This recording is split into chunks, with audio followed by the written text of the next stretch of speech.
Hello friends, मेरा नाम है विक्रम और स्वागत है आप लोगों का मेरे channel English literature with Vikram में। तो आज हम पढ़ेंगे ओलिवर गोल्डस्मिथ का बहुत ही interesting poem The Deserted Village. Oliver Goldsmith जो कि एक Anglo Irish novelist, playwright and poet है। तो द डेजर्टेड विलेज जो कि 430 लाइन्स का है, जो कि पब्लिश हुआ 1770 में। द डेजर्टेड विलेज पोएम एक पेस्टोरल एलिजी के फॉर्म में लिखा गया है। पेस्टोरल एलिजी यानी कि पीजेंट लाइफ या रूरल लाइफ के ऊपर आधारित उनके जो दुख है, जो मिजरी है, उनको दर्शाता है, तो उसे हम पेस्टोरल एलिजी कहते हैं। तो ये पोएम एक पेस्टोरल एलिजी के फॉर्म में ही लिखा गया है। एक विलेज है जिसको सेंटर करके ये पूरा पोएम लिखा गया है। इस विलेज का नाम है ऑबर्न। तो पोएट जो है वो ओवन से बिलोंग करते हैं। वो उनका चाइल्डहुड ओवन में गुजरा है और उसके बाद उन्होंने हायर स्टडीज़ के लिए या लाइफ में कुछ करने के लिए वो शहर चले गए। कुछ साल बाद जब वो वापस अपने गांव ओवन में आए तो उन्होंने देखा पहले जैसा यहाँ पे कुछ भी नहीं रहा। जो ग्रीनरी थी, जो हरी भरी थी, वो सब इंडस्ट्रीज़ में तब्दील हो गई। यहाँ पे जो पहले लोग थे, जो लोग सबसे मिलजुल के रहते थे, वो भी बहुत मतलबी हो गए हैं, किसी से बात भी नहीं करते, सब अपने कामकाज में हैं। तो यहाँ का जो विलेज का जो माहौल था वो शहरी माहौल में तब्दील हो गया। तो ये सब देख के पोएट को बहुत दुख हुआ। ये जो पोएम है, इस पोएम को हमें शॉर्ट में और अच्छे से समझने के लिए हमें इस पोएम के थीम पे ध्यान देना पड़ेगा।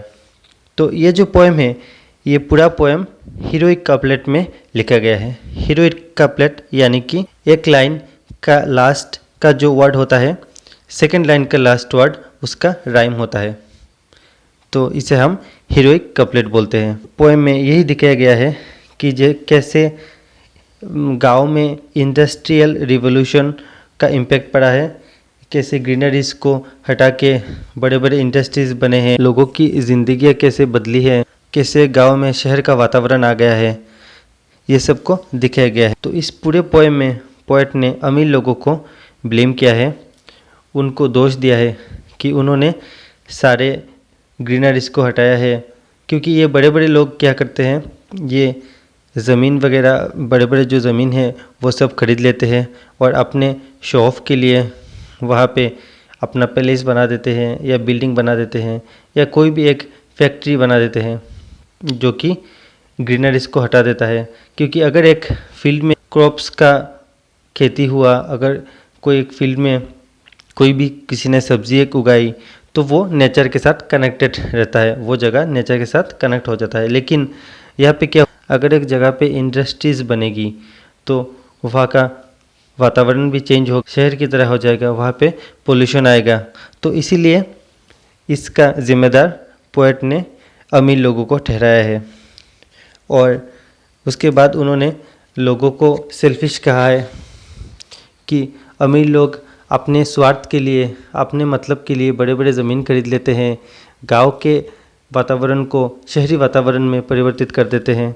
इसीलिए पोएट ने यहाँ पे मैनकाइंड को भी सेल्फिश कहा है। पोएट ने गरीब लोगों को भी दोष दिया है, क्योंकि जब ये अमीर लोग बड़े बड़े ज़मीन खरीदते हैं, कोई भी इंडस्ट्री लगाते हैं या फैक्ट्री लगाते हैं, तो गरीब लोगों के पास कोई काम नहीं होता और वो लोग अपने लेबर के लिए किसी दूसरे जगह चले जाते हैं। बेसिकली गरीब के पेट पे लात पड़ जाती है जो खेतीबाड़ी कर अपना पेट पालते हैं।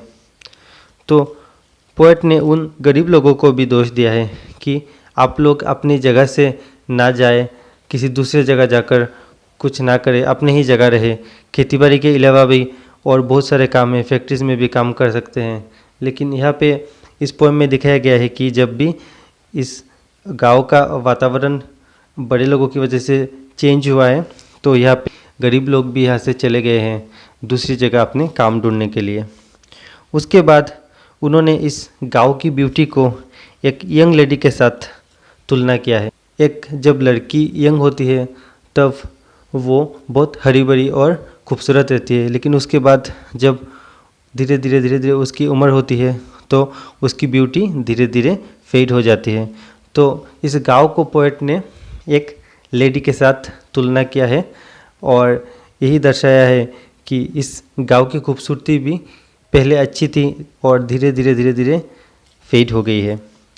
उसके बाद पोएट ने अपने जो स्कूल उसके बारे में भी याद किया। वो बहुत जज्बाती हो गए अपने स्कूल मास्टर को याद करके, कैसे वो पढ़ाई करते थे, कैसा वातावरण था पहले और आज ये कैसा हो गया है, पूरा शहरी एनवायरनमेंट आ गया है यहाँ पे।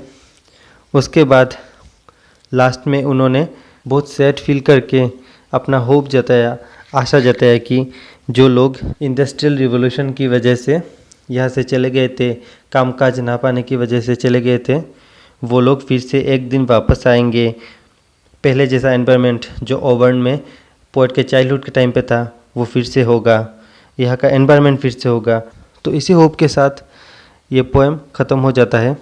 तो पोएम का नाम द डेजर्टेड विलेज इसलिए पड़ा क्योंकि जब पोएट शहर से वापस आके देखे कि यहाँ पे ग्रीनरीज कुछ भी नहीं है, सब इंडस्ट्रीज़ या फैक्ट्रीज़ में तब्दील हो गई है, तो इसीलिए इस पोएम का नाम द डेजर्टेड विलेज रखा गया। तो फ्रेंड्स, आई होप आप लोगों को पूरा पोएम अच्छे से समझ में आ गया होगा। अगर आपको ये वीडियो अच्छा लगा तो प्लीज़ कमेंट करके मुझे बताएं और लाइक, शेयर और सब्सक्राइब करें। Thanks for watching.